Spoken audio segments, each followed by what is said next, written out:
I'm Kate, I'm Elle. and we are Down to Fae. Was that fun? I wanted to try something different. That was so fun. We are down to Fae. Well, I've gotten a couple messages, and people aren't really putting together, I don't know. What DT Fae? What DT Fae means. That's so, fair. yeah, Down to Fae. Always. Today we're continuing our Crown of Midnight deep dive with chapters 17 through 24. If you're joining us for the first time, we like to start each episode with a book rec. This week's is from Christine with the Books and Booze podcast. She recommends the Plated Prisoner series by Raven Kennedy. There's Gild, Glint, Gleam, Glow, and Gold. And then the final book in the series, Goldfinch, is being released September 24th. That's so many G's. I'm actually really impressed. This series is inspired by the myth of King Midas. We follow Arin. I think that's how you say it. I'm the worst at guessing these. We follow Arin, the gold girl who was rescued by King Midas from the slums and now lives in a gilded cage within his castle. We follow Arin's journey where she starts to question her beloved king in the cage that's kept her safe from the outside world. It's kind of crazy how we've made so many of these stories sexy. I mean, all of these like fairy tales and everything that come back, and it's like, what if Rumpelstiltskin was sexy? But like, really, she's in a cage for her own safety, but like, you're still in a cage. I would love a golden cage. Like, if someone can put me in a golden cage and take care of me, feed me, I'll be perfectly happy. Not a question. But Christine says, truthfully, I almost DNF'd this series. I didn't connect with the main character right away, and seeing where she starts is tough to watch. By the end of the second book, I was obsessed and flew through the rest of the series, which honestly, as much as I loved the first ACOTAR book, I had to, and when I recommend it to people, I'm like, push through, get to the second, get to the third, like, you know, get halfway through the second. In the first book, we especially see themes of sex trafficking, coercion, and abuse dynamics. So her earlier comment about it being tough makes sense. So there's trigger warnings, but don't let that deter you because Raven Kennedy has a world, characters, relationships, and plot that makes sticking with it worth it. Awesome. The characters are imperfect and real. The romance and spice is amazing. Always great to hear. And the friendships melt my heart. In addition, I love that the world we were initially introduced to continues to expand as the books continue. We see many new characters, including other rulers and kingdoms. And as you can tell, I highly recommend. And if you're interested, the Books and Booze podcast is currently covering this series, and they are at Books and Booze, like the letter N, podcast on Instagram. Nice. We have to start listening to that because I'm interested. Well, I've heard about this a lot, especially like on Book Talk. The series? I feel like I have seen it as well. You would recognize the covers. Like they all have obviously gold. But yeah, and Raven Kennedy, we've read something by her, something else. Have we? Yeah, she's on our Kindle. Our Kindle. Our Kindle. I need a refresh. I probably have. Our DMs are also always open at DTFAE podcast. Also, happy pumpkin spice season to those who celebrate. We definitely have ours with us today. It looks like pumpkin spice is back on the menu, boys. I pretty much get the same thing I do year round. Like, speaking of recommendations, we always do the espresso frappuccinos with heavy cream, double blended. I think that is the secret. Creamy. And we do 2 pumps vanilla, and then I've started adding this season the pumpkin sauce. Like, I do 2 pumps of pumpkin sauce, and it is 10 out of 10. And that's at Starbucks. Yeah. I'll post that on Instagram. Probably nobody cares, but I think it's genius. It is. And we did post about this on Instagram, but several AMC shows that we have talked about are now on Netflix, including Interview with the Vampire, A Discovery of Witches, and Mayfair Witches. And I restarted Interview like 2 nights ago, and I love that show. It's silly, like it's very camp, I would say, I guess, but the acting is really good. And obviously we love vampire stories, and I love everything to do with like Lestat and Louis. And then there's like little Easter eggs, like where they mention the other shows with that universe, because it's kind of like the Massverse, I guess a multiverse is what it would be called. Yeah. But there's in the first episode of Interview with the Vampire, they're like, if you keep talking like that, we'll send you to the Mayfair house. And I was like, I'm like Leonardo DiCaprio pointing at the TV. But also Sam Reed, who plays Lestat, would be such a good Tamlin. I could see it. That's exactly how I pictured Tamlin. He's beautiful and he's got long blonde hair. Yeah. And then apparently they're planning a crossover at some point with those two Oh. shows. So yeah, it's on Netflix now. But we've talked about A Discovery of Witches because we both loved that series. I recommended the book, the Mhm. trilogy at one point, and I All think she's coming out Souls. with a new book, so not really a trilogy anymore. Well, I wonder if they'll do another season of the show because I saw on Instagram Teresa Palmer, someone commented that, like, if there's another book, will you guys do another? And she was like, I hope so. Oh my god, So I would obviously so watch. I bought the whole series, I the whole know. show. You bought it like a month before it got on Netflix. The best made plans. Well, at least I got it. It's not going anywhere. Yeah. Okay, let's get into Crown of Midnight. We pick up in chapter 17 with Celaena in a bad mood on guard duty at the royal ball. Chaol has positioned her outside on the patio, hidden in the shadows of a pillar. In the middle of winter, outside. So she is just standing, and she's not even actually trying to hide. Like, she's supposed to be hidden in the shadows, but she's just like a sour look on her face. I mean, nobody's going to attack here. Jeez. It's a spot that he can keep an eye on her. Not that he doesn't trust her, of course, or he just likes staring at her.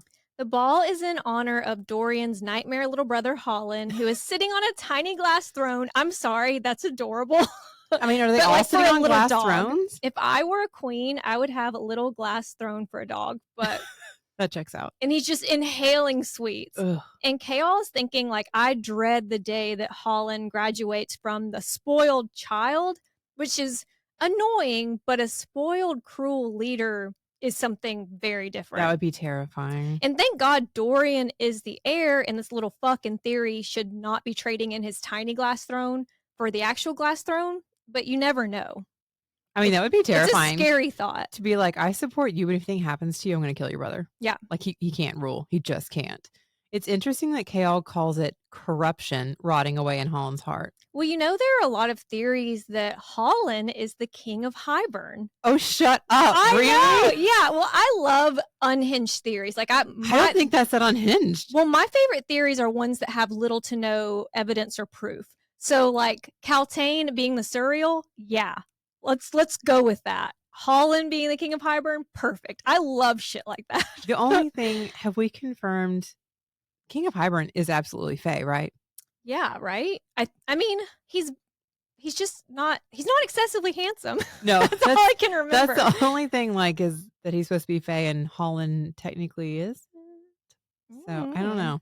I would still follow that theory. I think it's interesting. Yeah. It is sus that the King of Hybern doesn't have a name, especially when we learn more details about the King of Otterlin and that whole situation. Well, and the King of Hybern, I do remember, has like black, hateful eyes, which is like Hollin and his dad. Yep. We can't dive too deep into that theory yet without spoiling some things down the line, but I'll point out like potential connections as they come up, especially about the black eyes. But I do have some Hollin questions because we don't get a ton about Hollin in this series. Yeah, we get a few little hints later in the series to give some background, but not much. Mm-hmm. Dorian, by the way, is waltzing and smiling and being the perfect heir. But wait a minute, where is Celaena? Mr. Rules breaks his stay at your station no matter what order to go and yell at her about not being at her station. So he's leaving his station to go be like, why aren't you at your station? Yeah. But he finds Dorian isn't the only one waltzing. Celaena is dancing by herself, which to anyone else would be so cringe, but with her is, of course, adorable. Well, I mean, she used to love the dances, and there's this beautiful music, and she doesn't get to enjoy it at all. So she's just, I'll enjoy it by myself then. Thanks so much. She has one hand holding her cloak like it's a ball gown, and the other on the arm of an invisible partner, just like spinning in circles. I mean, we all love to dance. They just don't have booty dancing then.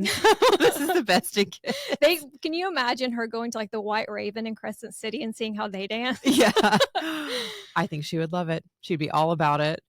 When she sees that Chaol is coming to talk to her, she goes on the defense. It's cold and I'm bored and this is your fault. I mean, what was she supposed to do? Just sit there and watch Dorian dance with every woman in there? Like, Boobs McGee is probably back. Ooh, jealous much? No, but it's not fun to watch either. And I get that. It's even when you're over a guy, the first time you see like him post a picture with his new girlfriend, it's just like a gut punch. Like even if you're over it, it's not a good feeling. Well, even if he is required to like be charming to all of the ladies at court, You still don't want to see him being charming with other. It's just, Yeah. ugh, it kind of feels gross. Chaol once again reaches that line he's placed between he and Celaena and pirouettes right over it when he asks her to dance. Because never let them know your next move. It's you never know with Chaol. Sometimes he does surprise us. Backs off and he's like, "Yo, you should be doing this." But then he actually, and last time she asked him, he was like, "No." So it's surprising. It is surprising, especially because you're right. He's very concerned about that line. Yeah, Celaena's shocked. I mean, because she did ask him at Yulmus, or as you like to say, Eulamus. I say Eulamus. Eulamus. I'm sorry. It's just how I read it, and that's how it sticks with me. But when she asked him then to dance, he said it was dangerous, but things are different now. Well, she's the official King's champion now, so is it that dangerous? It's different. Yeah, to put it lightly. When she takes his hand, she forgets about the king's plans, Elena, everything. There's only the music and Chaol. And I think that might be the real draw of Chaol for her. Like, she can avoid fate and duty, even if it's just for a little while. Like, she doesn't have to think about all of that pressure on her. Yeah. She asks, "We'll never be a normal boy and girl, will we?" They won't. But in that moment, after 10 years, Celaena looks at Chaol and realizes she's home. Well, I mean, he's a normal boy. We'll never be a normal boy and you'll never be a normal girl. But Chaol's pretty normal. Yeah. And then so they're having this moment outside, and you just cut to Dorian, who's mouth breathing, like looking out the window, watching this romantic moment. I just immediately saw that guy from Hey Arnold, who's always watching Helga, and like just he's in the just corner. watching, but he's also like, I'm over it. And Celaena calling Chaol home, though, makes me think of a later interaction. I won't say who, but it involves a tattoo. But her thinking that Chaol is her home, you know? I have things to say, but again, I don't want to give any spoilers. Right. So, like, after not feeling safe for the last decade, he is somebody that she feels she can trust. So I'm happy for her that she feels that stability. This is why you can't trust men, though. Caitlin? It is crazy the turns that this story takes. Nehemia steps up beside Dorian, her first appearance in months since the rebel massacre in Eelway. She tells him not to cause trouble for Celaena and Chaol. Can I just be in my feelings, like looking out the window like I'm in a sad music video and be left alone for a second watching them? I mean, also, I don't need to be like reprimanded. Since when do I have outbursts? Like, she's very blunt. Like, don't cause trouble for them. I'm just standing here. She's also kind of, is bossy the word I'm looking for? Yeah. Like a little bit pushy. Like, okay, ma'am. Yeah. Thank you. And she's also tracing an invisible pattern on the glass pane, which is, I mean, we know what she's doing. Dorian doesn't, but there's also, she does stuff like that a lot, and people are like, she's foreign. Like, she does weird things and she just kind of gets away with it. And everyone's like, huh. It's interesting later, though, because these patterns she's drawing, it's one thing if you write it in blood or like draw it on something specifically magic, but like, does it have power if you're just doodling? I mean, it must, because of what happens with Dorian. Yeah, gives me some questions. Nehemia and Dorian will always have responsibilities, burdens that people like Celaena and Chaol could never understand. I would say that Celaena understands burdens pretty fucking well. You know, when she says that, I was like, Chaol maybe, but... Well, for Dorian, that's what he knows of her too, though. She's for what... For what information they have? Yeah, for what's going on. Dorian says he's already decided to move on and woke up feeling lighter than he had in months because of that decision. And whatever good for you him. gotta tell yourself. Dorian's cousin Roland told Nehemia that the king has approved Councilman Mollison's plans to expand the Calaculla labor camp to accommodate more slaves, and they want Nehemia to tell her father that she supports the agenda. Like, did you really think that was gonna happen? Everything about that is a huge red flag, and we should all be in a panic right now. That is terrifying. Why is nobody more afraid? Like, they're just all in their little glass castle. Where are you pulling these slaves from? Okay, you've already killed all the rebels that were there. Where are they coming from? What do you mean? Yeah. And how could I support that? And if I don't support it, am I in danger? Everyone's just so complacent. Like, it doesn't affect them because it's like if they can't see it, it doesn't exist to them. Maybe I've read way too many books, but like when you are looking at somebody that is an unhinged and brutal ruler, I feel like you need to be towing a very careful line. I don't feel like you can just stand up and be like, no, I'm not going to do that. That's Yeah. he's proven his brutality, and it gives me so much anxiety. Well, and that's why Nehemia and Celaena have their big fight. Yeah. I mean, and then of course Nehemia refused to tell Mhm. her father that she supports this shit. So now there's a council meeting tomorrow where they're going to vote on the plan, and Nehemia isn't allowed to attend. I mean, why would you be allowed there? That's bullshit, though. I mean, they're having a council meeting about a country. You have a representative of the country there, but she can't be in the Well, meeting? Why am I here? the whole meeting is that they want to take slaves from her country. Why would we ever allow that unless Yeah. we need to be at war? If you're taking slaves for no reason from my country, we're not at war. Why would I expect to be in that meeting though? Like, I'm like, girl, if they're trying to just take people from your country, you need to be running back and preparing your defenses. Well, and that's why she's asking Dorian, because he can be in this meeting. She's Yeah. asking him to stop it to convince the council, but he says he can't. I have a lot of criticisms of Nehemia, and especially the way she moves with her friendship with Celaena.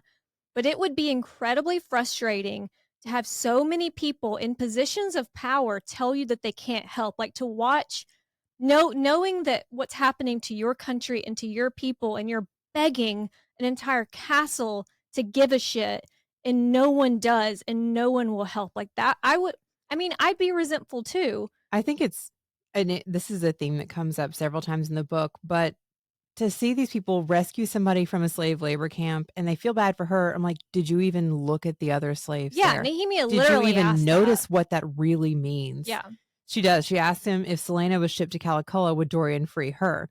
I mean, when he freed her from Endovier, did he think twice about the thousands that he left there? And the more hype that Nehemia is getting, the clearer her speech gets, which Dorian's kind of like, Uh-oh, side eye. hmm. You have more power in you, Prince, more power than you realize. It sleeps, she says, tapping his chest, in here. When the time comes, when it awakens, do not be afraid. When it is time, I will help you. Will you? But she's tracing this symbol on his chest. And I guess my question is, what happens with Dorian in this book? Did Nehemia have something to do with that? Like, she's clearly drawing word marks on the window directly onto Dorian. Is that what awakens? Yeah, so that's kind of my question then. If she's not using ink or blood to draw these, if it's just your fingertip, does it still have power? Well, she did that in the tournament when Celaena needed help and she needed to open the door for Elena. She was also tracing them because with you her also fingers. have to have power in your blood for it to do anything at all. So I just have so many more questions about what she's doing. Well, we have a lot of questions about word marks, and she's not answering any of them. Well, and this conversation with her, it's the first time that Dorian notices, or I guess recognizes, that something ancient and slumbering is inside of him, and it opens an eye.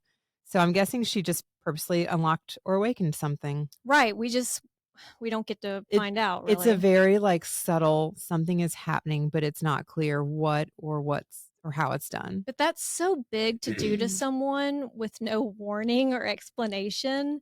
Like to set Dorian up in a, like, he's not going to understand, and she's not going to be there.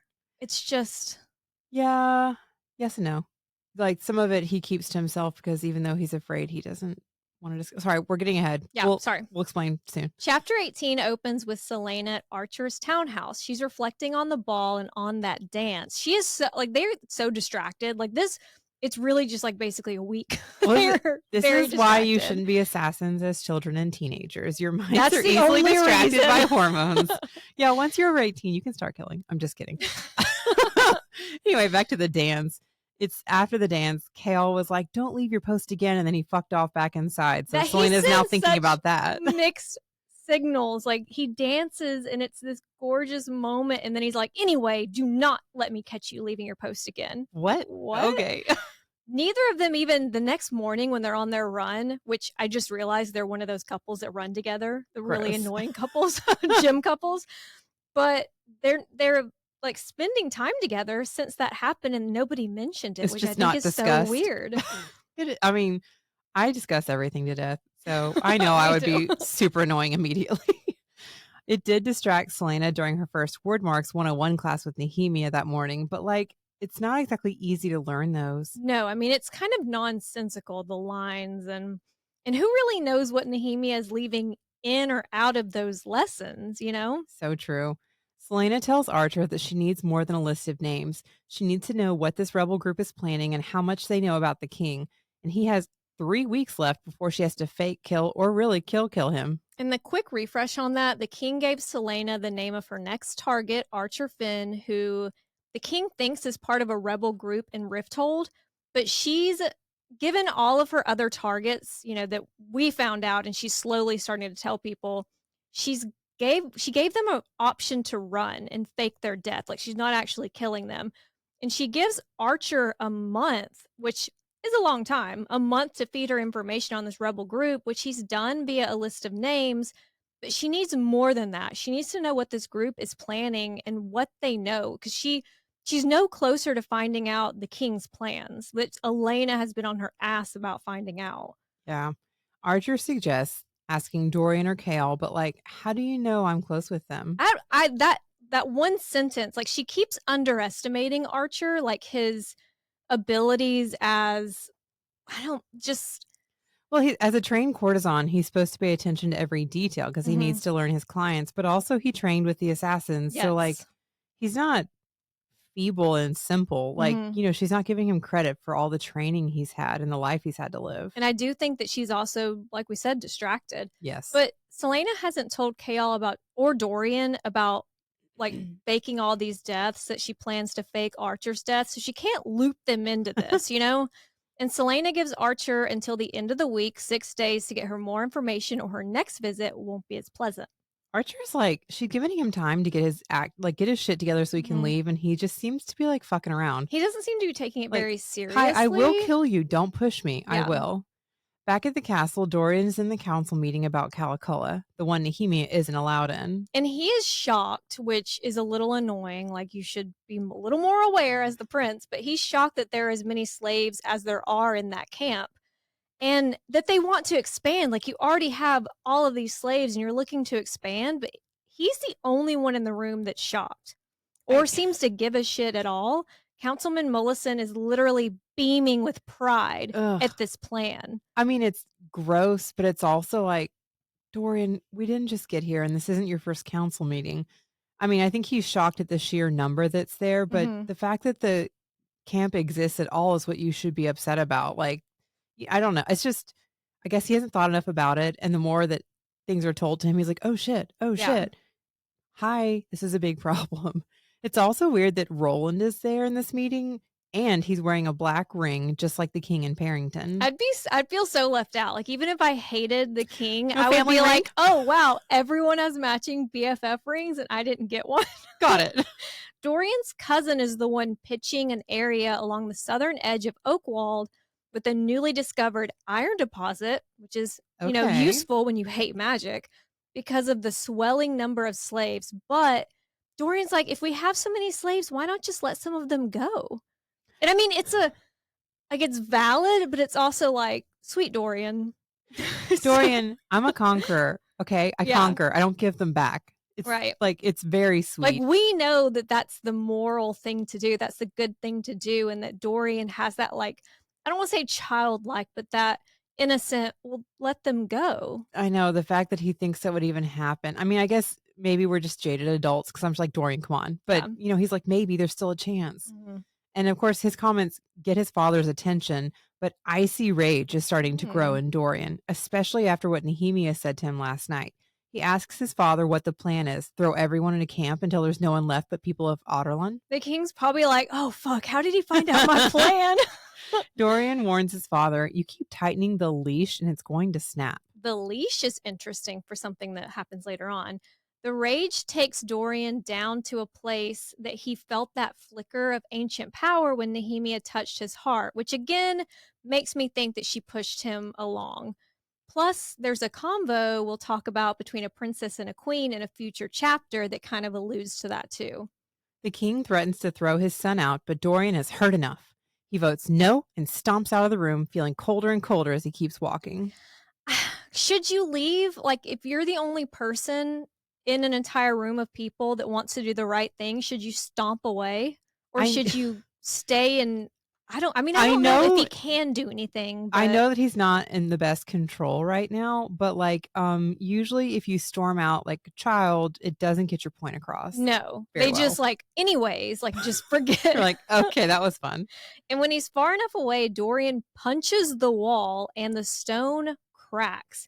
Not a small crack, but a growing spider web that reaches from the windows to the wall. The window to the wall, and the window explodes. Not only did he somehow manage to crack stone, but he doesn't have a cut or bruise on his hand, and there's a perfect circle clean of debris around him. You know, that sounds a lot like magic. Dorian blew his magical load, and now he's having a little minty bee. Meanwhile, Celaena's in Chaol's room being like, you know what would make this better? A little treat. So, like, this whole book, I feel so sorry for Dorian. But I'm frustrated with Dorian the way that Nehemia would be frustrated with him. But he also, like, so many things are happening and he has nobody to talk about it, nobody to guide Yeah. him. It's just. I know, and I sound like I'm so harsh on him because there's so many things about the king that seem obvious from an outside perspective, but Mhm. Dorian has come to all these conclusions with like without any guidance from like he doesn't have like a mentor to go to, and his father usually is gaslighting him anyway. So the fact that he's coming to these conclusions or recognizing how wrong things are is really important, and it's a good sign. It is. It's kind of amazing. We forget, he has grown up raised by this, kind of flaky mom, but then this cruel Christopher Columbus of a father, and he still managed to turn out decent. Well, and I mean, he may not like slavery, but it's always been around him. And there's just so many things that like they're not right, but I don't think he's thought enough about because they haven't directly affected him and it's always been around. Same with So, Chaol. Like they yeah. just haven't had much life experience outside of the castle. So they have very limited world views. And that's just why it's so important to meet different people. Like Celaena Yeah. has had to be that for both of them, but it's not on her to educate them. It's not on Nehemia to educate Dorian on why that is the right thing to do. Well, and meeting Celaena is an opportunity to open their eyes for all of them, Mhm. because again, they may think things sound terrible, but they're so used to it being there, they haven't noticed it enough to really think about it, which Mhm. is not great, but now's their chance. But he is it's still hard not to feel sorry for him in this moment, because he's scared, he has no one to talk to. He had, like, the only family he really had was Chaol. Well, again, he doesn't have any kind of mentor. He just has Chaol, and his father literally hunts down and slaughters people that have magic. So now he knows something isn't right. And who can he possibly turn to talk about that? He doesn't want to burden Chaol. Right, and the last time that they talked, Celaena literally told him to leave her alone after saying that she would rather them be friends. Yeah, And he he's like, I'm trying to be tried, friends, and she's like, go "Go away. away." That's so awful. That night, Celaena's thinking about what Nehemia said about the possibility of another court rising again. She hadn't answered in the moment, but now Celaena thinks it might actually be possible if they could find more men like Chaol. Maybe. Again, Chaol wants to do the right thing and he's loyal. It's just, again, you're saying it's not their job to educate them. Mhm. And like just meeting her has opened the door to expanding the world. But it's cracked, like, that door is cracked. I know they It's need to not. delve deeper on their own. It's not her job to do that. I do wonder sometimes if, like, Chaol met the Court of Dreams, like, how they would like him, you know? Like, if we have do we need a court full of Chaols? I You don't know know. what? For the moment, somebody solid and loyal and reliable for somebody that has lived a very chaotic and unstable life, that sounds great. You're right. It's just like Tamlin and I know, Sorry. But Not this to sound court salty, it's good. No, and I mean, Tamlin kind of we're not gonna go on a Tamlin, I know, side. I was about to start giving But I'm not trying to give spoilers about Chaol by any means, it's just you can see how young there's an they are. arc, yeah. But this court that Nehemia talked about cannot happen in a world with this king. And Celaena is letting herself daydream about a world without the king, one that could undo the past decade where she and Chaol would make a life of their own. And she wants that life, and she wants it with Chaol, she thinks, for now. Okay, spoilers.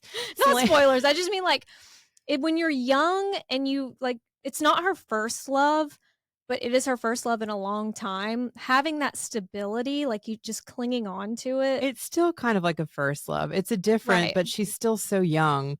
And she, again, as I've just been saying, she's come from some really extreme hardships. Mhm. So he seems like a very great guy. And it's not that he isn't. There's more out there and everybody's got to grow and expand their horizons a bit. Yeah. And Celaena rarely lets herself hope, but maybe the rebels will really do know about the king's plan and how to ruin them. So, like with or without Aelin Galathinius and whatever army they claim she's raising, maybe there's something that can be done. Right. And so she takes some chocolate cake to go. And as she's walking to her room, she spots Dorian sitting on the floor.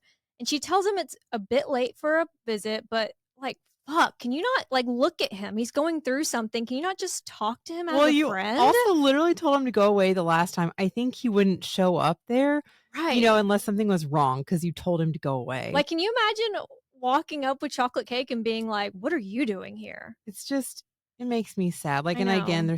they're so young. They aren't thinking clearly. He says that he's there looking for Nehemia, but her servant said that she was, quote, out. Out where? Like, first of all, this is late at night. She's not hanging out with the queen. So No. where'd she go? Why? I don't know of any circumstances at this point in the story why she would be out of the castle. Yeah, her friends should all be at court in the castle or whatever, acquaintances she has. She finally asks what's wrong as he's leaving and recognizes that something is in his eyes, but he blinks and it's gone. The next day, Chaol is in the throne room, patting himself on the back for not fucking Celaena like he wanted to last night. He's like, I am such a good guy.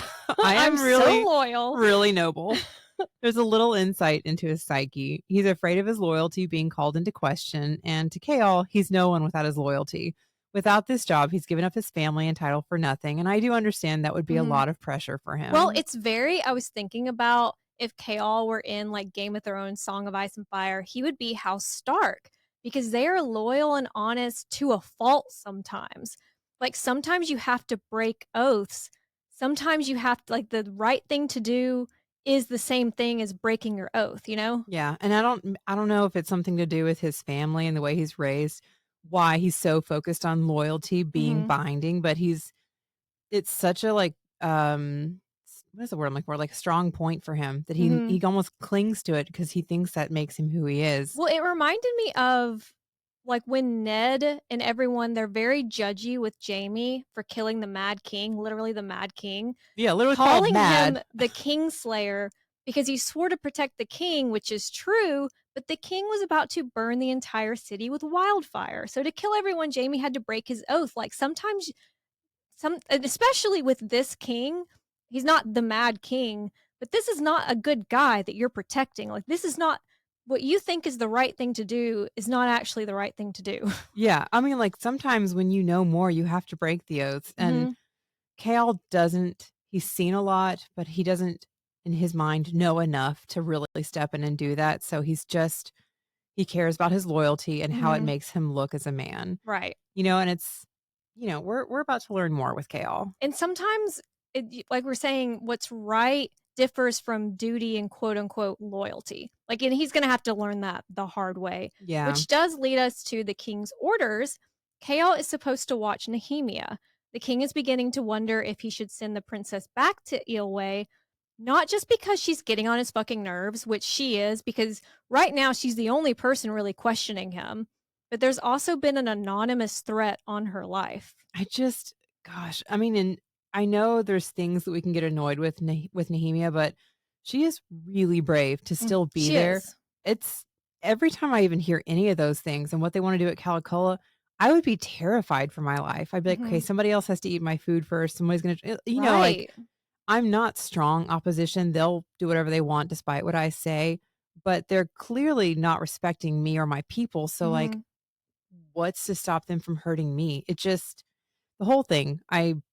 I know there's things that we can be frustrated with her, but I also think she's very brave to stay in this area with everything going on. And with surrounded by all these people being like, sorry, I can't help. I mean, in this anonymous threat on her life, not unexpected, but it seems to be news to Chaol. And for once, it's not because Chaol is the last to know.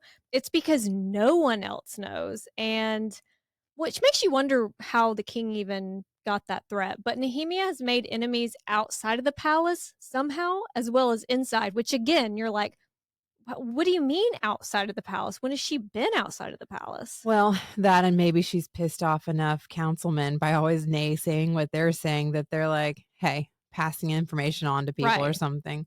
It is interesting since we know nothing of what her interactions outside the castle are. But then again, Dorian couldn't find her last night, so She's somewhere. it's clear something else is going on. Chaol wants to put extra guards on Nehemia's rooms, but the king is like, no need to alert her or anyone. The anyone being Celaena. But like, am I supposed to be watching her or not? Because you just said not to. Okay. Why are you even telling me if I'm not allowed to do anything? Like, what is this? Yeah. The king uses the excuse that Nehemia might use this as a bargaining chip, and Chaol vows to keep his mouth shut. It's such a short scene that in the moment you don't think is that important, but it's a very pivotal point for the story. And like, there's before something happens and then there's after, and things totally, and like, this is the scene. This is the turning point where Chaol has this choice. And he does not make the right choice. Well, and it's, as you read it, you don't think much of it because it's kind of a little bit of information, but it's not anything. So you could see how he's like, okay, I guess I'll stand down, because he is talking directly to his king and leader. But, you know, there's more consideration Chaol could have given it. Right. And this is where you see that he doesn't, because he's on his loyalty streak and he is, okay, my king has said this. Exactly. Magic has been gone for 10 years and it's been dormant in the Haviliard bloodline for generations. So, like, what the fuck is going on? Well, and Dorian is spiraling. Like, he's in the barracks just picking random fights because he is trying to keep his mind off of that little magic show last night. But something happening once, you can kind of write it off and be like, that was weird. You know, like, he's trying to be like, that was probably nothing. But I mean, it's that, but also he like felt something shift once Nehemia pointed it out, and like, you can't ignore it anymore. Well, and that's why he was looking for Nehemia, and she was like, I'll be there. Ooh. But Roland and his matching BFF ring show up, and surprisingly, he tells Dorian that he called off the vote about Calaculla after Dorian stomped out of that council meeting yesterday, and he claims to have only taken up the cause because Parrington suggested that Roland worked with Mollison. So it's pretty obvious to everyone else that Roland is trying to get close to Dorian. Yeah, it's kind of weird though, because Roland, you were all for it a minute ago, and like, even if somebody asked you to work with Mollison, you didn't really care about the slaves.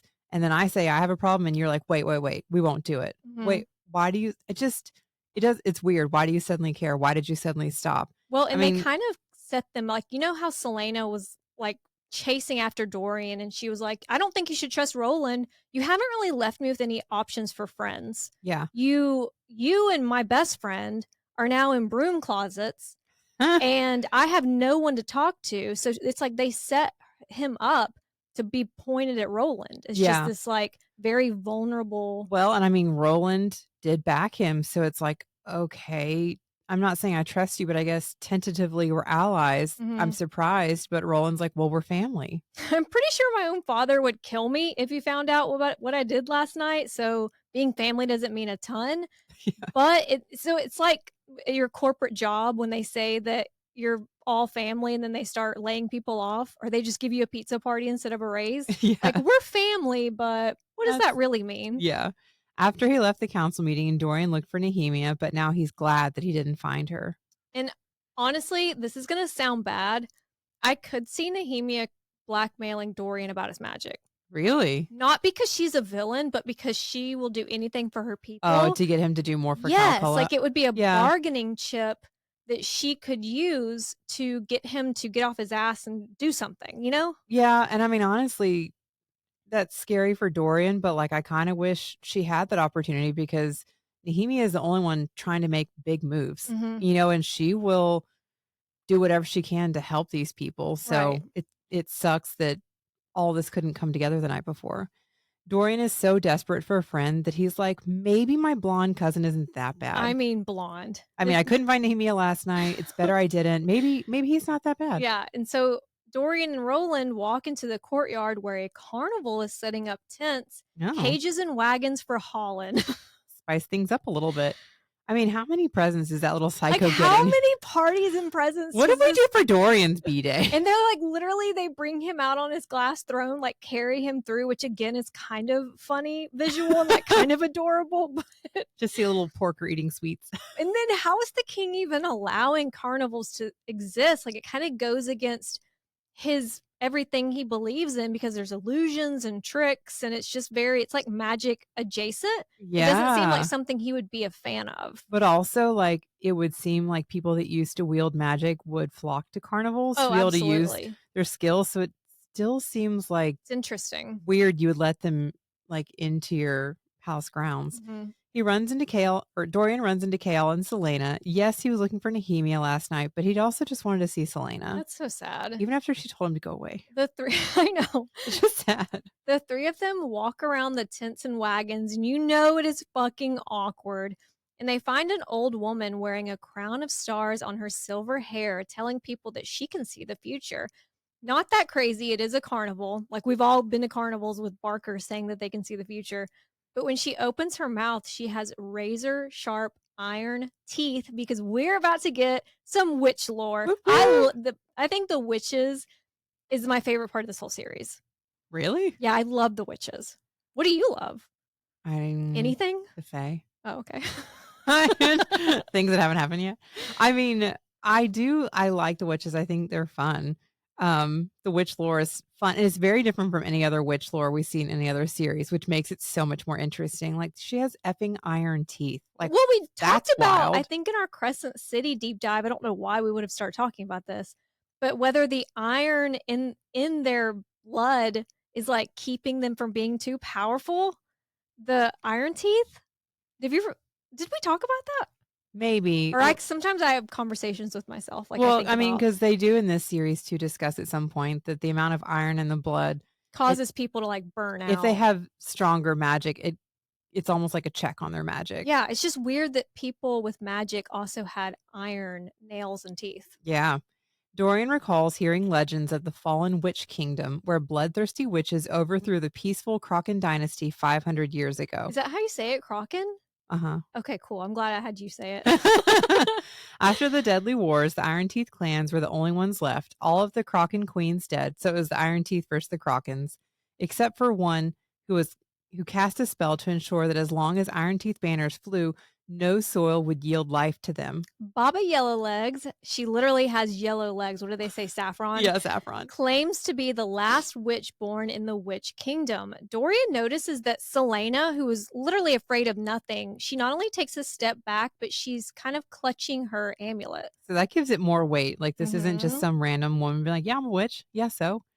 As they leave, Baba Yellowlegs yells, "Hide from fate all you like, but it shall find you soon." And it's not even really clear who she's yelling that at. I mean, it's probably not Chaol, because what fate would he have? But and Celaena's familiar with the legends of the witches. Those legends gave her nightmares when she was younger after hearing a first-hand account from a friend. That friend went on to betray her and nearly kill her. But it turns out she wasn't lying about the Iron Teeth witches, and we will learn more about that friend in Assassin's Blade. It's so interesting without like deep diving the witches, because we will discuss them more, but that witch kingdom, the Krakens held the kingdom, and the Iron Teeth wanted it. And then when the Iron Teeth may have won, the last Kraken queen basically cursed the land, like, okay, fine, you win, but you can't have it. It's so petty. But so like now they literally can't go home. Like, so you're already beautiful. You can't let us have the land. Yeah, fuck that. So like it's wild. Celaena could feel the otherness radiating from Baba, and the eye of Elena had warmed, but she'd still wanted to go into Baba's wagon. Like there was something waiting for her in there. Interesting. They stop in front of the stables where Dorian gives Chaol an early birthday present. It is a night black Asterian stallion. Celaena's like, I had an Asterian once, and it reminded me of SpongeBob. I was like, I lost something once. It's just one of those that I'm like, of course you fucking did. It's like she's not one-upping people, but she's one of those people sometimes where it's like, you've got a story. She's like, oh, I've got a story. Oh, yeah. Like, she's just lived so many lives. Like, if you've read Assassin's Blade, literally every section is like a new life that she's living. So any story you have, she's going to have a cooler, better story. Yeah, like, just let me have my moment. We'll learn more about her stallion Cassida, the Red Desert, and the Lord of Xandria in Assassin's Blade. But also, it looks a lot like Asteri. Yeah, the Asterian. Right. Dorian asks what Chaol is doing for his birthday, and Celaena says, "We have plans, full stop." And I know that she's been planning this birthday for a long time. She's nervous. She's excited. She's feeling self-conscious because Dorian literally just got Chaol the Rolls Royce of horses. But she's being so harsh to Dorian. Well, you clearly just cut me out as his best and probably only friend. Mm-hmm. And like, you could have just said, I've got a surprise for him. Like, there's so many things you could have said that weren't just like We have plans. Like, it was very much like mind your business. Like, yeah. whoa. And you have to remember Dorian hasn't done anything to Celaena, He's been her friend this whole time and tried to be her friend. And here he is trying to be Chaos. It just, there are little things, and I don't think Celaena's thinking, and there are little things that make me sad. I hate it because I'm not a male sympathizer. Like, I am not used to taking the men's side. Okay. So it's very uncomfortable. But in this one instance, I'm like, stop being a bitch, please. Well, because it's everything just kind of as a shut down comment. It's not like directly a mean dig. It's just like shutting him out. Y'all are fighting over Chaol. Have you seen Chaol? He's not even, he's like, not Everybody needs to calm down. handsome. Celaena runs up to her rooms like Baba Yellowlegs, and Mort claims she's doing from fate. Despite what Nehemia said about the eye riddle and eye in the tomb and word marks being nothing, Celaena wants to go back to the tomb anyway. Because the glory hole in the wall that's shaped like an eye, its iris, the one that's like the iris is removed, it has that space perfectly fits the amulet that she's wearing. I don't know when that kind of came to her. I guess when she was standing there clutching it, maybe, because she kind of, as soon as she leaves, she races up to her rooms and goes into the tomb. Maybe it was Baba's parting comments about fate and running from it, and I don't know. But yeah, she goes she's like, I have an idea. Goes racing to the tomb. Celaena asks Mort if the Eye of Elena has power, even though it's literally thousands of years old. But as Mort tells her, magical things don't age like normal shit. She's asking Mort what it does, and he says that it protects her, it guards her from harm. Does it? But she thinks she knows something else that it does. She thinks that it solves that fucking riddle from Davis's book. Davis being the man Archer led her to. And when she broke into the office, she found a book of word marks with a riddle that said, "It is only with the eye that one can see rightly."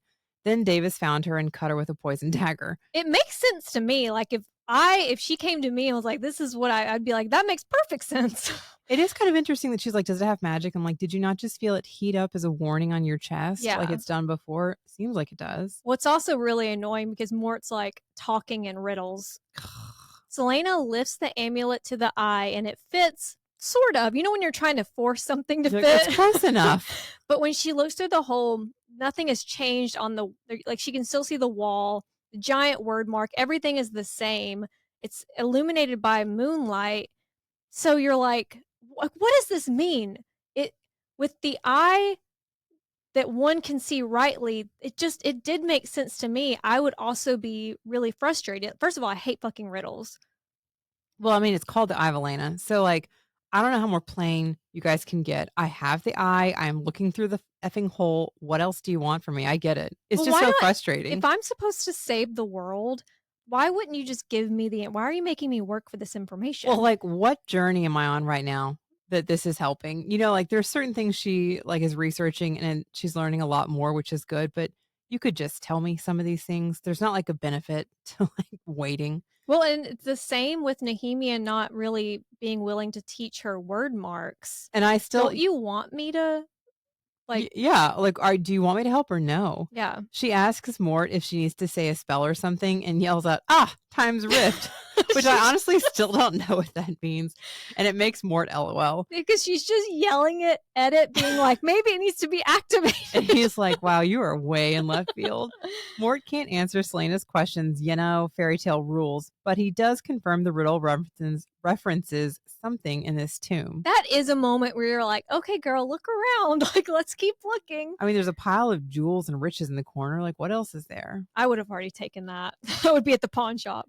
That night, Celaena is standing on the edge of a ravine in her nightmare. It's a recurring nightmare she always has this night of the year. She's standing before a chasm and across the ravine. Oh my God. Chasm and ravine. That's like hell. In Crescent City, chasm is Adis, and I think Ravine is Thanatos. I mean, maybe one of those missing princes of hell was or is in Aurelia. Could you maybe we meet them in this book? Maybe they are related to a species we haven't talked about yet. Oh, I'm so interested. But yeah, I mean, there are only so many words. I think that I There's only so many things we can reuse here. I know. Without it meaning but something. Ravine and chasm? I don't know. Anyway, she is standing before a chasm, and across the ravine is a white stag with massive antlers watching her. Not the antlers. It sounded like the antlers were watching her. The stag is watching her just like he had the night she saw him through the bars of her prison wagon, the night she was taken to Endovir. Wow. Yeah. The stag comes closer, like he's inviting her to join him, but the ravine and darkness grows wider, so she doesn't cross and the stag walks away. Because she's not ready. She's going to have to be kicked like in the movie 300. She's going to have to be forced. When Celaena doesn't meet Chaol for their run, he goes up to her. He was stomping up to the room, ready to How dare she sleep in? Shit.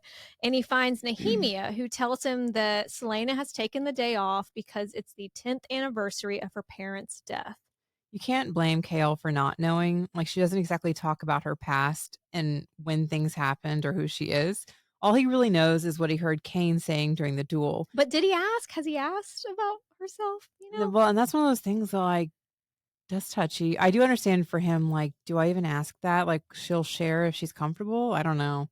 She didn't tell Nehemia either, but she somehow still knows, which is interesting. Yeah. Saying some things you hear with your ears, others you hear with your heart. That literally makes no sense. Have you been gossiping with a ghost, maybe? Have y'all been talking about me? Did you get some kind of hint yesterday that something was off and I didn't? Yeah. I don't know what that means. Doing the math, Chaol puts it together. Celaena was only 8 years old. I picture him like that meme with the woman with all of the math behind her. Yeah. He's like, she was only 8 years old when her parents were brutally murdered. For context, 10 years ago when this happened, the king had gone after anyone who defied Adarlan's invasion, murdering entire families. And now here is Celaena living in the castle, working for the man who butchered her family. And this is a pivotal moment for Chaol, not just in how he handles Celaena's trauma, but here he is with this opportunity one-on-one to warn Nehemia. And he doesn't. Nehemia, by the way, is looking through a book of what we know is word marks, but Chaol is like, are those wingdings? They're vaguely familiar to him, but he doesn't. Those wingdings. Meanwhile, Celaena's all in her feelings on the misty foothills above Rifthold. Crescent City has altered my brain chemistry that every time mist is mentioned, I'm like, is this a thin place? Yeah. A year ago today was the day Celaena snapped in Endovir. Well, she told Chaol and Dorian that she had snapped, but that doesn't seem like the right word for the cold, hopeless rage that she'd felt when she'd awoken from the dream of the stag in the ravine. The way she describes it makes me think of Vampire Diaries when they shut off their humanity and they just kind of disconnect. Yeah. Even if all these fucks deserved it in Endovir, that's what it makes me think of. She used her axe on the overseers, including the ones who brutalized that young Eelway woman who helped Celaena the first night that she arrived. So it's revenge, but she's not fighting to escape. She wanted to die, to cause enough damage that the sentries would ignore the king's order to keep her alive. She returns from her sad girl walk after midnight to Chaol waiting in her rooms. He has no idea what to do or what to say, and she tells him that she doesn't want company, but he knows that she needs it. And this is what makes me wonder, the times that she's told Dorian, leave me the fuck alone, Chaol doesn't take that. He's like, that's what you want, but I know what you need. You know what I'm saying? Yeah. And at the same time, though, she shows more vulnerability with Chaol than she does with Dorian. So for Dorian, I feel like he knows her, but he doesn't. And she's letting Chaol see more. So it's not easier, but Chaol can make a better decision than Dorian. Right. And of course, it's the same thing when Dorian's like, should I fight for you? Because he will. And she's like, no, don't. That is the most heartbreaking line. I know. It's so sad. So he knows that she doesn't want the company, but she needs it. And then, of course, she needs chocolate cake because for her, chocolate cake is most definitely a need. And they reach that line between them again, but Chaol, he can't turn away from her anymore. He puts his hand around her waist and holds her to him. And after a second, her arms wind around him. Now, Chaol has a different kind of comfort on his mind. Where'd that line go? He can't see it because his dick is now blocking it. I can't tell if I should be ashamed of wanting to hold you on this day or grateful that despite what happened before now, it somehow brought me to you, she tells him. It's another Chaol and Celaena moment that is immediately followed by Dorian by himself fucking losing his mind. Poor baby. He's in the library reading his 23andMe, trying to find out where the fuck his magic has come from, or how he's the only one that has it. And even though his little brother Hollin is a fucking psycho, he's already thinking about, I need to figure this out so that I can teach Hollin to suppress it if it happens to him. Like if it manifests in Hollin. That little psycho does not need to have magic. That is terrifying. From his little glass. Maybe he is Hybern. Good God. We get a little backstory on the Just Say No to Magic campaign. The Fae eventually fled the continent because even though they were powerful, Adarlan had the stronger military and a frantic public looking for anyone and anything to blame for the famine and poverty that had plagued them for decades. It wasn't just the army that made the Fae run, it was the people. Like they started to turn on them because it's kind of like, we've talked about this so much, but it being similar to something like Salem. They're just looking for someone to blame, and it's the outcasts. It's the people that there's not as many of them. It's different. Well, and we'll learn more about this later in the book, so I don't think it's much of a spoiler, but it also, the Fae on this continent, a lot of them were scholars and healers, so they're there to help, but if everybody is afraid and they're turning on you despite that, they're not warriors. They're not here to fight back. If you're going to be cruel to me when I'm trying to help you, I'm going to go somewhere else. Yeah. It's just like Salem. Like, people that weren't witches, they were just healing with herbs, were suddenly turned on. It is interesting now that one of the members of the royal family, the heir to the throne, has magic. Looking through his mother and father's family trees, he can see several gifted people married into the bloodline, but none of their children were born with power. No matter what gifts their parents had, nobody, it's weird, right? Like that is kind of weird. Genetically, that should have popped up somewhere. Yeah. He goes all the way back to the founding of Adarlan itself, to Gavin Haviliard, the mortal prince who took his war band into the depths of the ruined mountains to challenge the Dark Lord Erawan. I mean, the Dark Lord, I'm trying to think of the timeline, but this is very, like, someone was reading Harry Potter. And so he goes in, Gavin, and he returns with his bride, Elena, who is the half-fae daughter of Brannon from Crescent City, Terrason's first king. Dorian has no idea the person with all the answers is a ghost harassing Celaena. I know. It's like if in this moment, if Dorian and Celaena were talking, they could be sharing so much information, but they're both doing their separate research. But Brannon gave Gavin Adarlan as a wedding gift and a reward for his and Elena's sacrifices during the war, thinking, what sacrifices? We'll find out.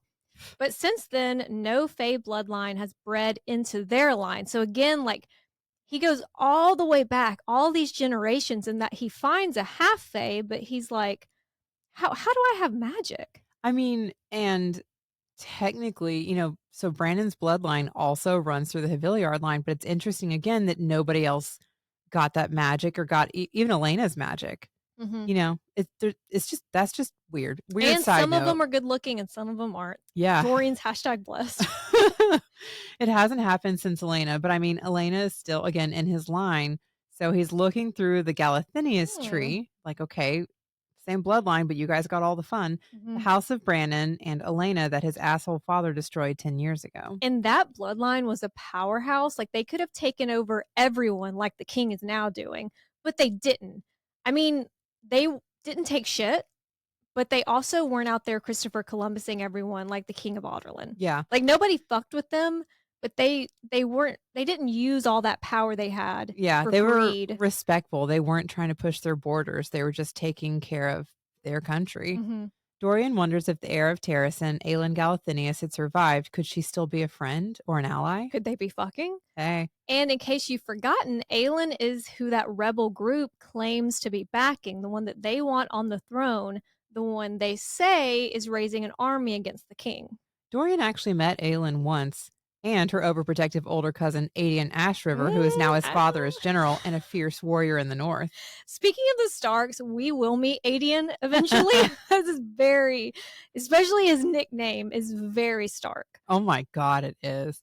But Dorian got pretty much nothing from his research, and he wasn't even invited to whatever Celaena had planned for Chaol's birthday, and it just got really cold in here. But he's totally fine. Like, I'm fine. I'm done with Celaena. Remember, I woke up and I decided to let him go. It's, a burden has been removed. But yeah, right. That's when books start literally flying off the shelves.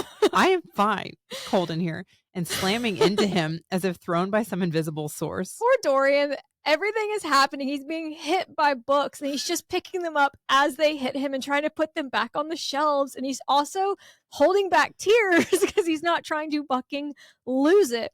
And there's no one to go talk to about this. Like, it would be hard. Like, this is so hard for anyone, but doing it alone, like not being able to go to your friend and being like, holy shit. But also, like, how is this happening? I need to make it stop before somebody finds me. Like, I picture I would be in a panic. Like every book that he gets hit with and bends down to pick it up, another one hits him. It just keeps happening. Like, it's kind of funny. It's comical because it probably looks ridiculous. But poor Dorian, he's like on the edge. There might be one person with answers. Baba Yellowlegs. It's such a bad idea. It's such a stupid idea. Back to Chaol and Celaena.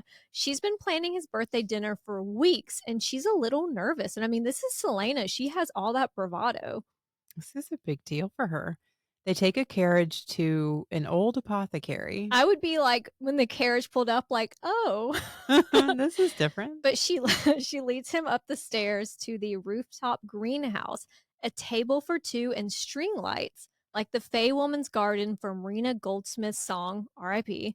But also, there's no electricity. Are there little candles hanging in the trees? Because when she describes the string lights, I had to go back and be like, wait a minute. There's no electricity, right? Not and that there's we've no heard like about. Fey lights. There's no magic. So how is that happening? Mm-hmm.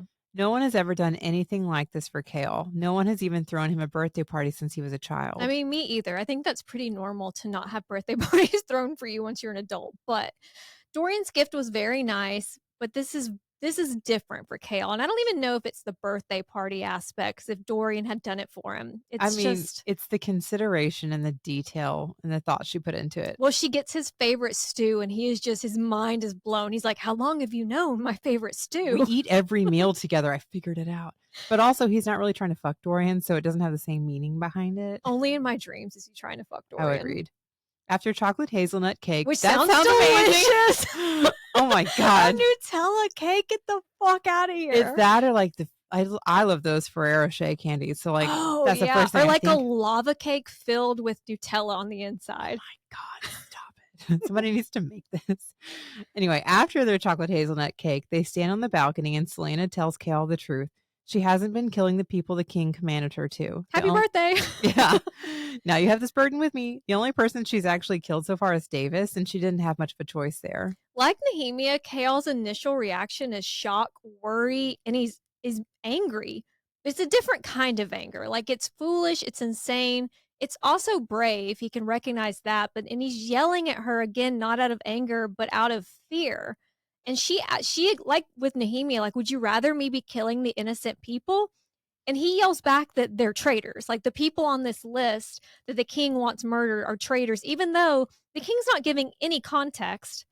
I mean, I'm sorry. I'm not supposed to. You hate that I kill people, so I don't kill people, and then now I should be killing them? It's a lose with Nehemia too. Like, she just can't win. I don't know. That part sucks, but also, well, they're traitors. It's clearly his conditioning talking. Right. And he and everyone else, again, they've been judging her, and now they were judging her for killing. Now they're upset at her for not killing. It's like, what do you want? It's too much. She calls him on his shit, and he has the audacity to be like, you swore an oath to the king. I mean, how many oaths did the king swear before marching in and taking over whole countries? Like, it's just, you want to grab him and shake him and be like, do you not see what's going on? Again, his conditioning and his loyalty talking. You're like, Chaol. It's how does that make like any cult. sense? It's like when someone leaves a cult and you have to deprogram them. Yeah, well, he just hasn't thought about it from any other perspective, and so it's not what his mind goes to. But Chaol's not only scared the king will kill Celaena, but that he'll make Chaol do it. And so we finally get to the root of Chaol's fear of that line that he's put up that he's refusing to cross. It's not so much what would happen to her, but he's afraid that he would have to do it. Yeah, like, that's what he's been so punishment. afraid of happening because, again, he's so blindly loyal. He probably deep down up until this moment didn't know what he would do. Like, would I kill her? That's a whole, like, I don't even know what to do with that. But yeah, they're arguing about Archer and his intel that Celaena could use to bargain for a shorter contract, short enough that if the king ever finds out the truth, she'll be long gone. That's when he's kind of like, oh shit. Celaena wants to travel so far, she finds a place that's never even heard of Otterlin and never come back. And that's something that she has considered doing at different points in this story. Like in Assassin's Blade, which I'm reading and outlining right now, there's a point where she's like, should I just get on this boat and go away forever?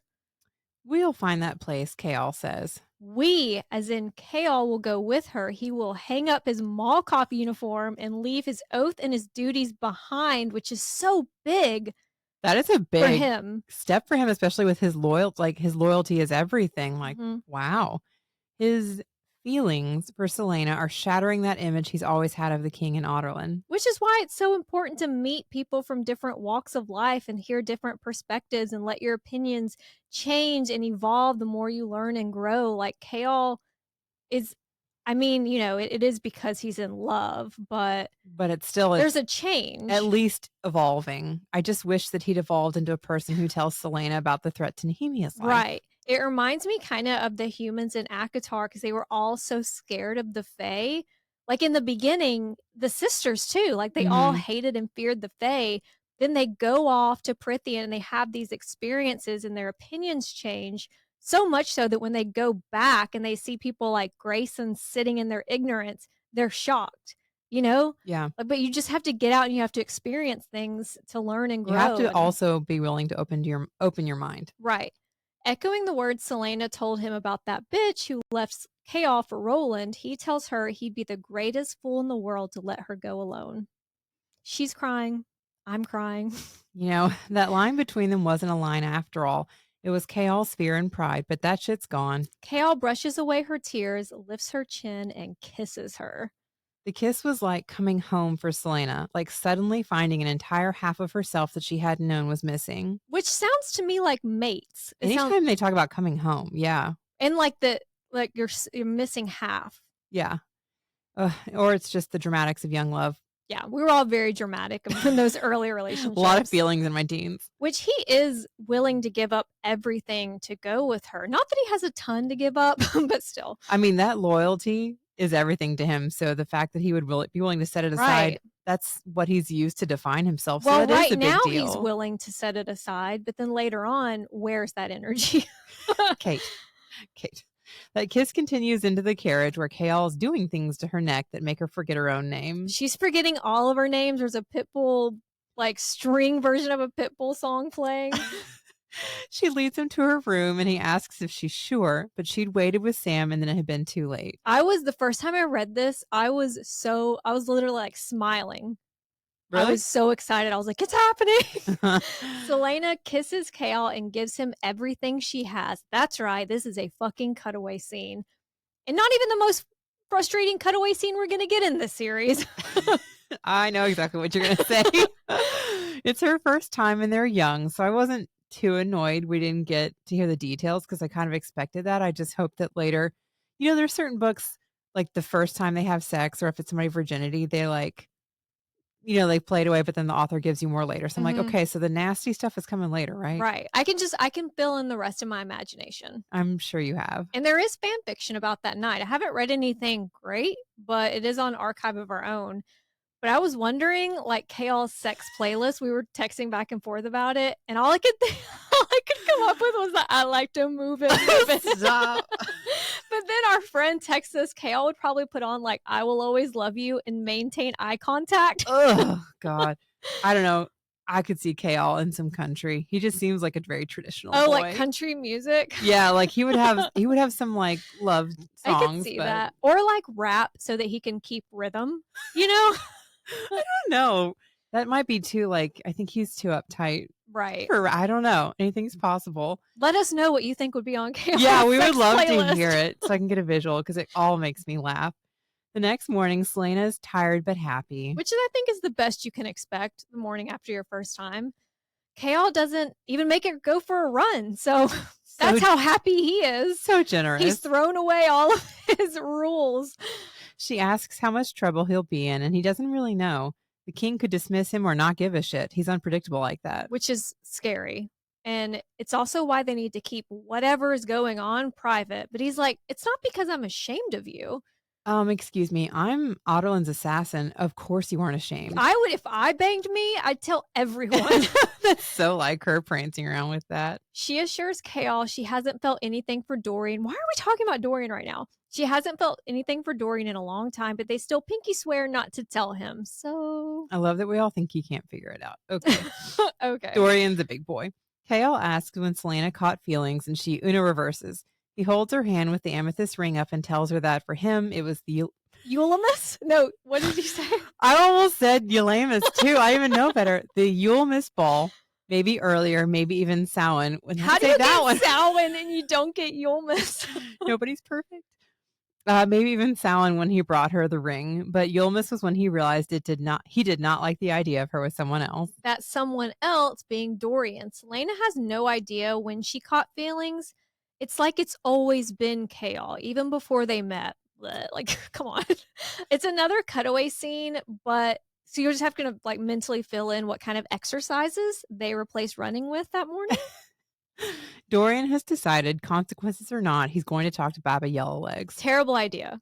Fucking terrible idea. I mean, but again, he has nobody to talk to. And especially no one, like if she's the last born witch from the Witch Kingdom, she was around before magic disappeared. Yeah. Like she has a lot of the Witch information. Kingdom fell 500 years ago, so that makes her ancient. So if there's no magic, how? She should know a lot about the history of Aurelia. Right. Ideally. He finds her sitting on the steps of her wagon using her iron teeth to pick chicken bones clean. Disgusting. I'm cringing. He hands her 4 gold coins for answers and discretion. It doesn't buy him discretion.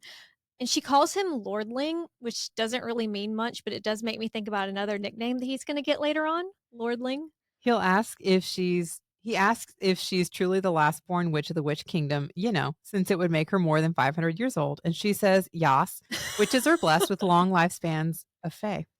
Well, fae or a Valg. She isn't totally sure which, and it's time for a lore dump. And I mean, if you thought I was excited about learning about the witches, the Valg, we have so many theories. Oh my gosh. Well, yes, I was about to jump in too deep. Okay, let's start with the lore. There's so much lore in these chapters. Mm-hmm. The Valg stole fae to breed with them, and the result was witches. The beautiful Kraken witches take after the fae, while the 3 clans of Iron Teeth witches take after the Valg. I'd be so resentful if I was one of the ugly ones.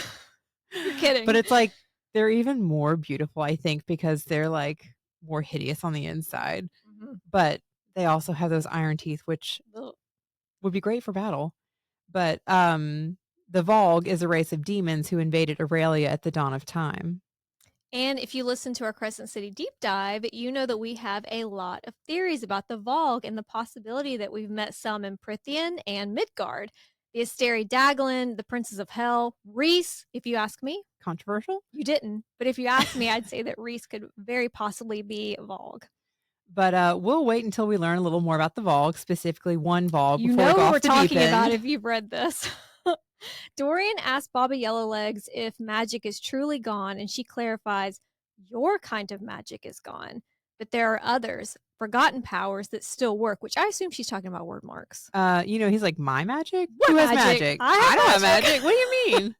And she doesn't seem to suspect he does have magic because she's traveled all over the continent and there's no magic left. Even the surviving fae can't access their power. So it's not even something that would come up in anyone's mind that someone has magic, like it's not a possibility. Yeah. It's weird because when she first says, like your magic, do you mean like me as a human? Yeah. Or do you mean like me as in me? But that's also really sad. Some of those surviving fae can't access their power. Some of them were definitely trapped in their animal forms. And this is when Dorian probably should have stopped asking questions, but he's like, I mean, what if one person suddenly had magic? That's super vague, Dorian. She'll never figure out what you're asking. No one knows how or why magic vanished. She's heard rumors that power still exists on other continents, but obviously not here. So the question is, why did magic vanish only here and not all of Aurelia? So hypothetically, if someone discovered that they had magic, it's not me. They should start by figuring out why it vanished in the first place. And maybe that will explain how and why they, again, not me, are the exception to the rule. The more he interacts with Baba, the more Dorian is convinced the last born witch shtick is a lie. Not because she's younger than she's saying, but because she's old enough to have committed war crimes in the witch wars. Yeah, like it's not something, it's like how a bunch of Germans moved to other countries that didn't extradite. It's not something you're telling people that you were involved in. And that's when Roland casually strolls up. He keeps just casually strolling up to Dorian. And even though it's pretty fucking obvious that he is following Dorian, he has been backing the prince lately up in council meetings. So Dorian is giving him the benefit of the doubt. You can never give blonde men the benefit of the doubt. You can never give men the benefit of the doubt. Celaena and Chaol take a break from their sex marathon long enough for her to check in on the targets Archer gave her. All of the men on her list, the ones who might know what the fuck the king is up to, they're all leaving. Because Archer warned them. He also, like, she's watching this happen and Archer sneaks up on her. She doesn't hear him coming. I mean, I would be so lit if I was her. Like, I gave you time to get your shit together, and now when everybody's leaving, not only am I not getting the information that I told you had to give me, but also this is going to raise flags and you're going to get me in trouble. Well, and how many times has she been like, if you don't do this, our next meeting is not going to be pleasant? I think she needs to show him she means business because he's not listening to your threats. But also the fact that he just snuck up on her, she keeps underestimating him and she should be a lot more concerned. Well, maybe all of her stealth was in her hymen. God. Gone. Or she's just distracted by that hymen. Either way, it's Chaol's fault. Archer told a member of the organization that their lives might be in danger and to get his men on the next ship out of Rifthold. Even though Archer and Celaena's whole deal is that he gets her intel that she, like, their whole deal is like getting information from this group that you just told to leave. Yeah, give me the information first before you get them out. So what is keeping me from strangling you with your G-string? Yes, but also, if you're the first on my list, I might have to go for some of them later. Don't make this harder on me. I have to at least pretend first. Yeah, exactly. Like, is the king going to now give me more people on the list, and each one of them are people that you told to get out of the city? Well, the king clearly has eyes on people somehow that's not her or Chaol, because he knows information that they don't know how he knows it. So he has an Azrael. We just don't know who it is. Yeah, but can he see you doing this? Like, are you going to give me away by helping these people escape? And it's just weird that Archer isn't getting on the ship with these guys. Celaena just keeps giving Archer warnings like, do this or don't do that or I'll kill you. But then she doesn't actually do anything to him. And it's coming back to bite her in the ass. Do something really scary. Well, it's like, on the one hand, this group isn't innocent and they don't have the best intentions or motives, but they're also saving lives. While their claim that they're doing all of this with Aelin is obviously not true, according to Celaena, maybe there are forces gathering in the Lost Heir's name. Maybe members of the court of Terrasen really are still out there somewhere. I mean, even without a capital A army, they could still pose a threat to the king. Even without the best intentions or motivations, these people might actually stop the king. So maybe Celaena can get out of saving the world. Anyway, back to fucking. Like, she keeps having these thoughts of, well, maybe these people can do it and I won't have to do anything. I mean, I know this will be a topic of conversation as we continue, but it's just, is there a moment where we're like, you're being really selfish? Or is it like she's 18 and had a lot? Like, let her just have a moment without asking more of her. I think it's both.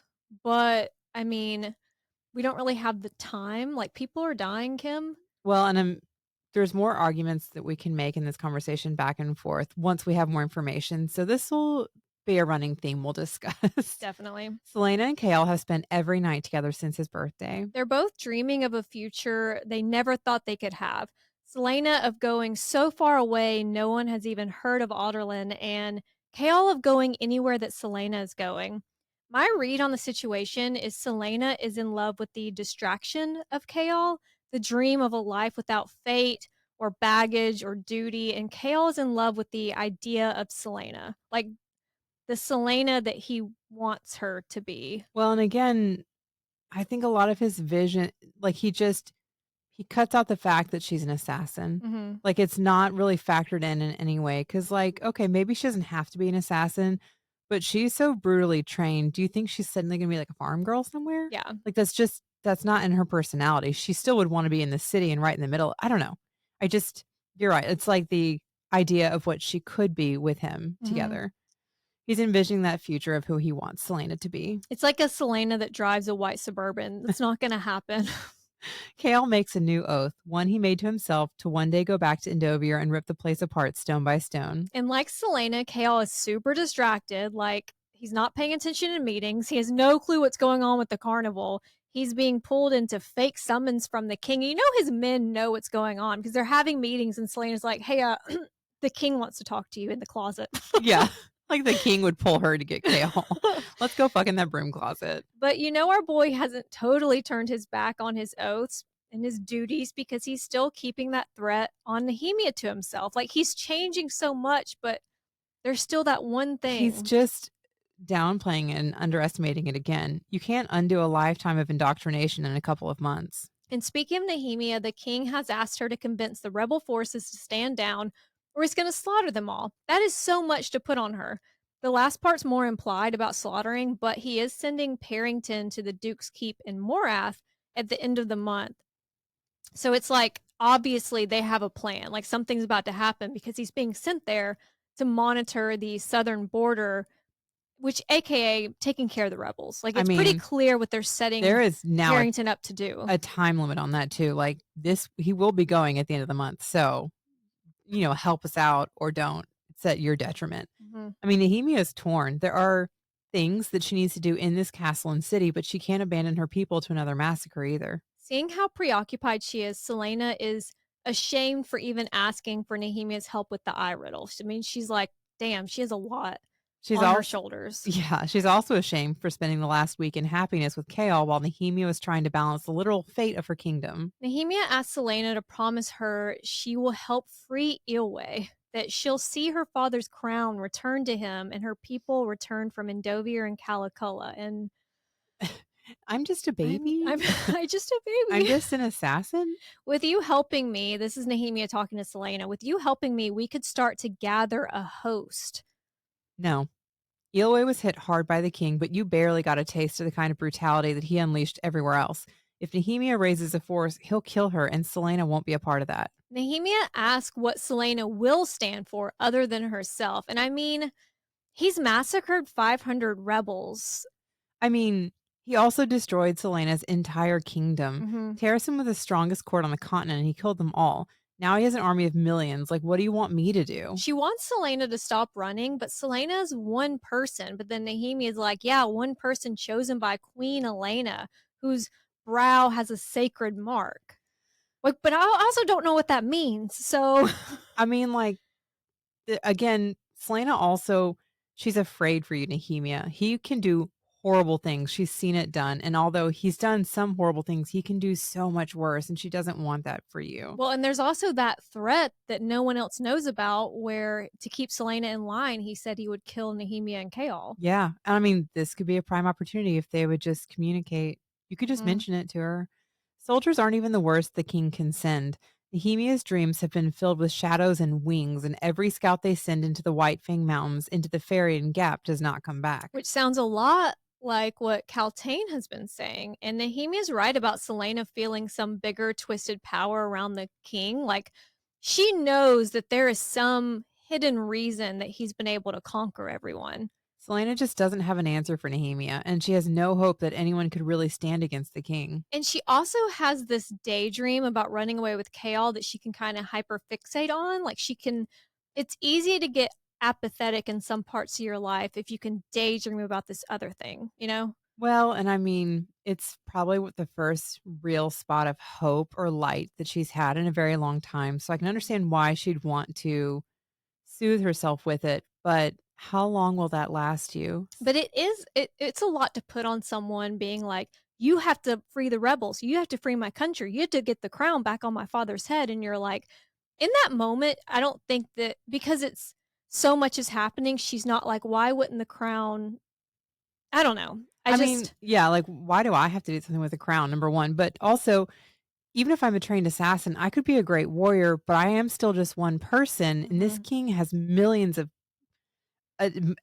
people in his army, but also a dark power that I don't Mhm. understand. Like, how am I supposed to like? It's a valid concern. How do I stand against that? What And do you you're not mean? telling me enough information for me to think that I do have the power to do something about it. Like there's not communication. I mean, it's sad because Nehemia accuses Celaena of only caring about herself, and like to an extent, she does seem like a spoiled brat, but Mhm. to another extent, this seems insurmountable, Yeah. and I don't know where to even begin. I don't know how I could help without more innocents dying because no matter what you do, a lot of people are going to die trying to take on the king. So Well, I and get I understand both sides. Nehemia is doing the best for her people. It has to be frustrating knowing how much more your friend Selena is capable of. But again, it is a lot to put on one person. And at this Mhm. point in the story, if you haven't read the rest of it, you really are like, the fuck do you want her to do? You know? I mean, you do understand both sides of it. Mhm. But then, so the conversation gets heated. It really turns into more of an argument, which is all of their conversations these days are turning into arguments. And it ends with Nehemia calling Celaena a coward. And we're going to pick up with a very interesting conversation between a queen and a princess in next week's episode with chapters 25 through 32. And if y'all have time, throw us a rating on Apple Podcasts and Spotify. Thanks, y'all. Bye.